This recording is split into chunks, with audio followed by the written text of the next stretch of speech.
ఇవాళ చూస్తాం మన ఆనాడు ఒక అవకాశం అంటే అటు పాదయాత్రలో మీ చేస్తామని 20 చేస్తామని ఈ 7 సంవత్సరాలు అలాగే గాలియాపన చేశారు ఇప్పుడున్న ముఖ్యమంత్రి. మీరేం మేము మీకు అండగా ఉంటాం. తప్పకుండా ఏంటంటే మొదటి నుంచి కూడా నాన్నగారి నుంచి కూడా ఎలా మహిళలకు ఆస్తులు సమానం చేసేది, లేదా మహిళలకు విశ్వవిద్యాలయం ఏర్పాటు చేయడం ఏంటనేది, ఇలా ఎన్నో మహిళలకు స్థానిక ఎన్నికల్లో రిజర్వేషన్స్ ఎప్పుడు మహిళలకి అన్ని విషయాల్లో ప్రాముఖ్యత ఇచ్చుకుంటూ వచ్చింది తెలుగుదేశం పార్టీ అధికారంలో ఉన్నప్పుడు. తప్పకుండా మేము అండగా ఉంటాం. తప్పకుండా ఏముంది, 2 నెలలు 3 నెలలు అయిపోయింది. కానీ మీ ఫిబ్రవరి మంత్ మీరు రాబోద్దమ్మా.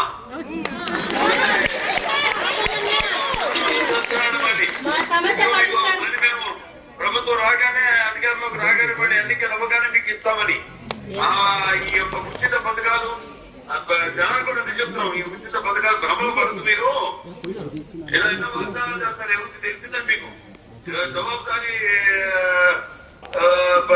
ప్రభుత్వం అంటే తెలుగుదేశం ప్రభుత్వం అధికారంలో ఉన్నప్పుడు ఎప్పుడు మాట ఇచ్చిన మా వాగ్దానాలన్నీ నిలబెట్టుకున్న పార్టీ తెలుగుదేశం పార్టీ అధికారంలో ఉన్నప్పుడు.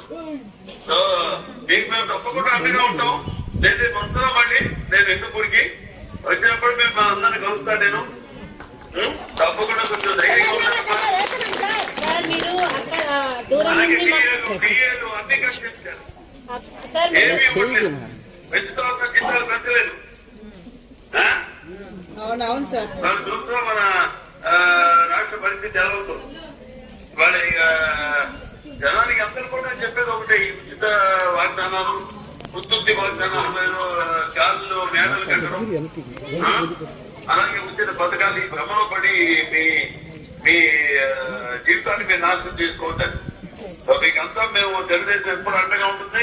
రేపు వచ్చే తెలుగుదేశం పార్టీ అధికారంలోకి తప్పకుండా మేము సమస్యలన్నీ తీరుస్తాం. తప్పకుండా మీకు ఎప్పుడు అండగా ఉంటారు. నేను పార్టీ అండగా ఉంటుంది. రేపు అధికారంలోకి రాగానే మీ యొక్క అన్ని సమస్యలు పరిష్కారం చేస్తాం.